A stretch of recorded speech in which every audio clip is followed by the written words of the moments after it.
Purity culture is something that has been used to shame women for so many years.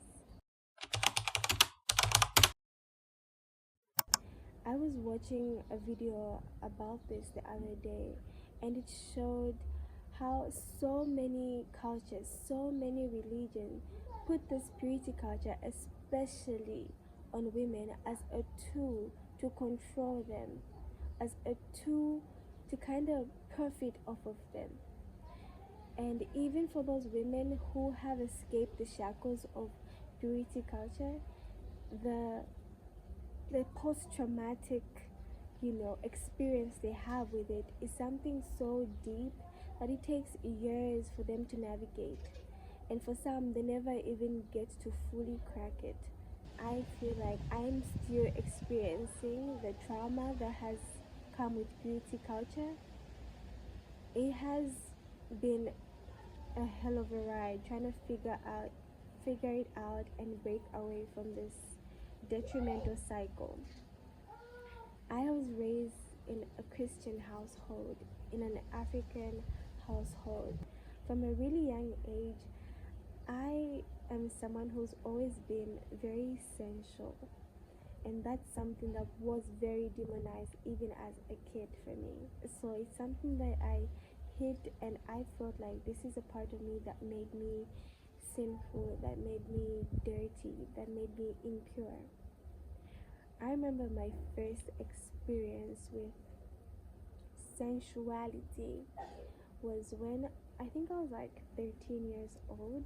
Everybody was not at home, so I was like, I'm taking a bath. I took this really long bubble bath, and I was just like, I'm feeling so nice. I'm in this water. I feel so relaxed. I could literally feel my body and like be present in my body.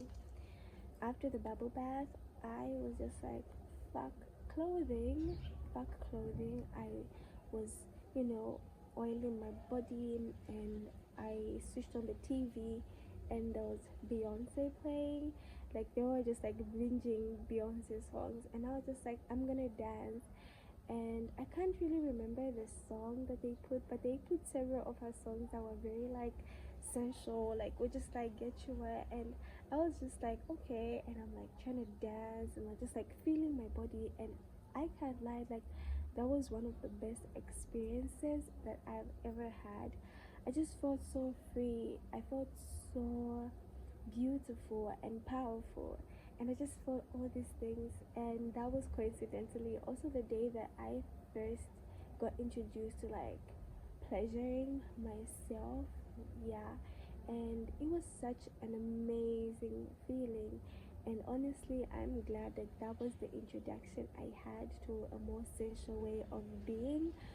Because after that, what happened was, after I had gone back to boarding school, there were like a series of people who came, teachers and other people from anywhere, somewhere, who started to teach us about like, oh, you're not supposed to masturbate. This is something that's demonic and evil and very selfish, because if you do it, you're just gonna get used to doing it by yourself. You won't want anyone else in your life, and you're gonna become numb when you do it too much. You won't be feeling anything, and it's just demonic thing. You're possessed by sex demon.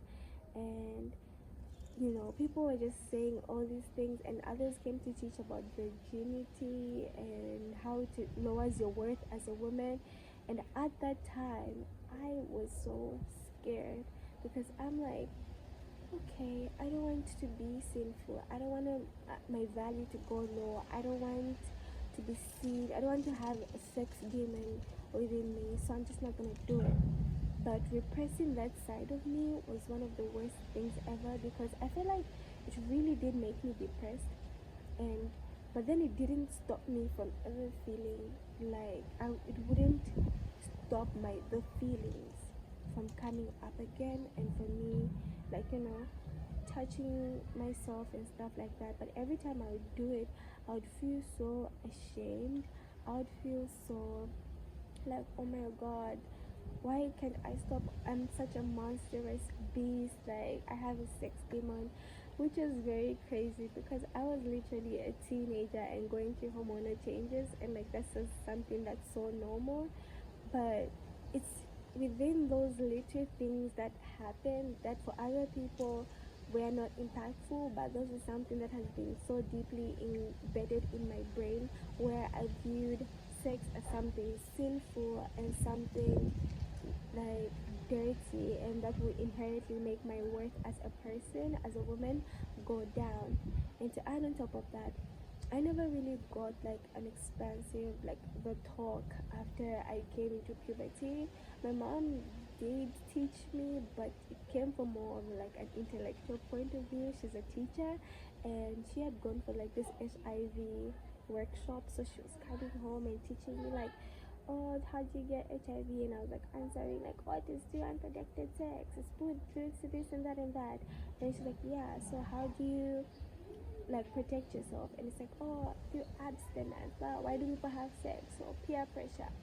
So I got that thing where I attached being sexual to either something that other people want you to do, and that's something that's gonna be like, if you have sex before a marriage, you're either gonna get pregnant or you're gonna get an STI and STD. So there's a lot of that. Those are like my early understandings of what sex really is. So at that point in time, I didn't really think it was something that would like really greatly change the way I think or feel, but it really was a foundational aspect to my sexuality. So later on in life, moving forward, there are a lot of things along the way, different levels of indoctrinations, even just from fellow like teenagers, where if someone at my school felt pregnant or if they were having sex, the seen as, oh, this person is so disgusting and so dirty and she's such a bad person because why would she do this? So I would immediately want to be like, I don't want to be like those people. So I definitely came, you know, moved myself out of that. Like, I never want to experiment, I never want to do this because I don't want to get pregnant, I don't want to be a bad person, I don't want my worth to lower, and I definitely don't want an STI or STD. So moving on to when I was like in my late teens, I discovered my sexuality, my sexual orientation was a bit different from the norm, and that immediately brought another layer of shame, because it was like, oh, if you are someone who's like gay, someone who's lesbian, you are definitely someone who's like shameful or sinful, and you're the demon and you need to be prayed for, and you're an abomination.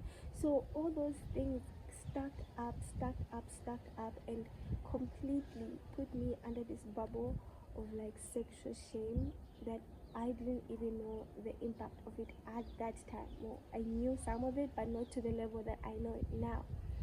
So moving on to when I did have my first sexual interaction with another person, unfortunately, my introduction to like a sexual experience with someone other than myself basically came even when I was really young.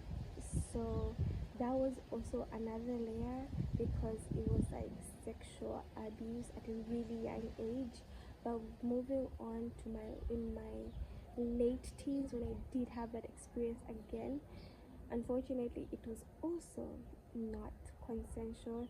So but then at that time I just didn't even know. I was just like, well, this is something weird that definitely happened. I didn't know what to categorize it as. But now I'm like, oh shit, that was not consensual at all. That was coercion.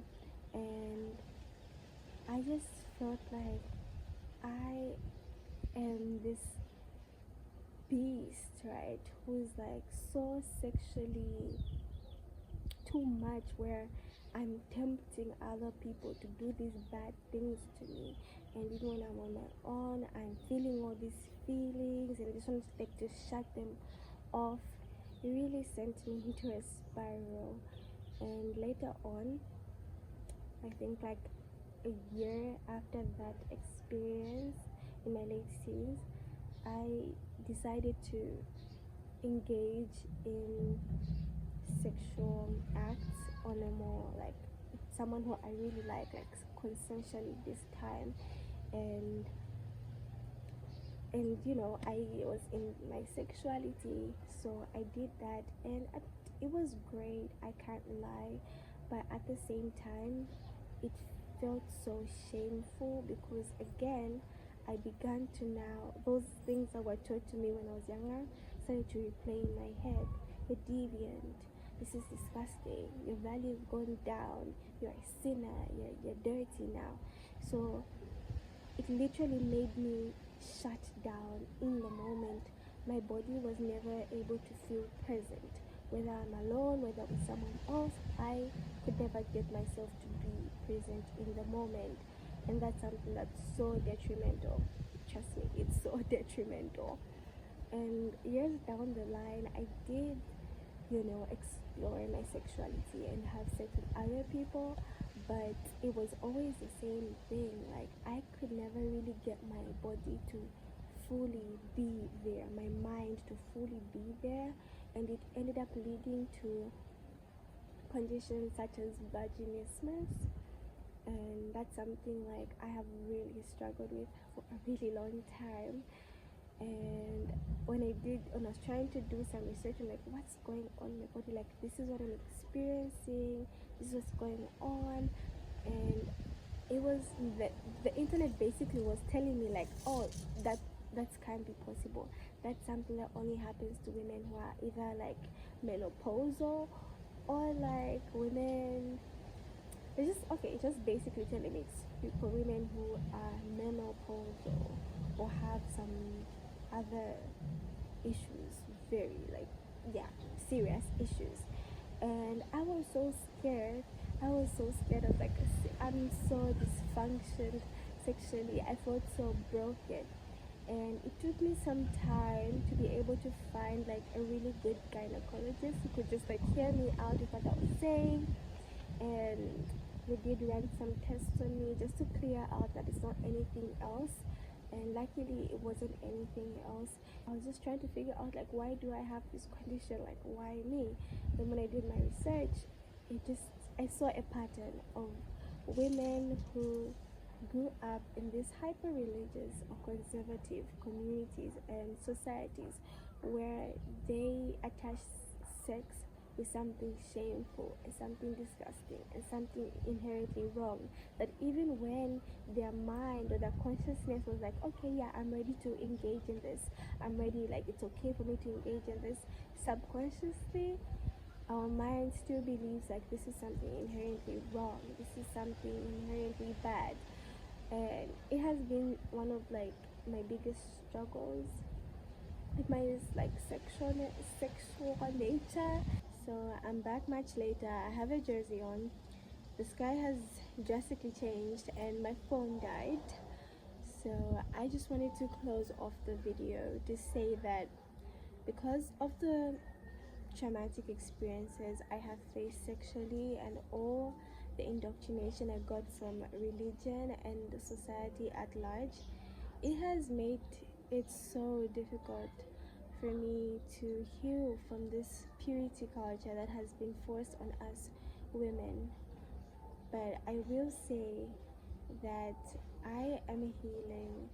I have done so much healing, and I am going to share every step of the journey with you so that you can also heal from this purity culture, this sexual shaming of women, for us to really embody our femininity, to embody that power that lies within us, and if anything, to use it to elevate ourselves, not as something that is used to shame us, to control us, to make us feel like we are so destructive to humankind.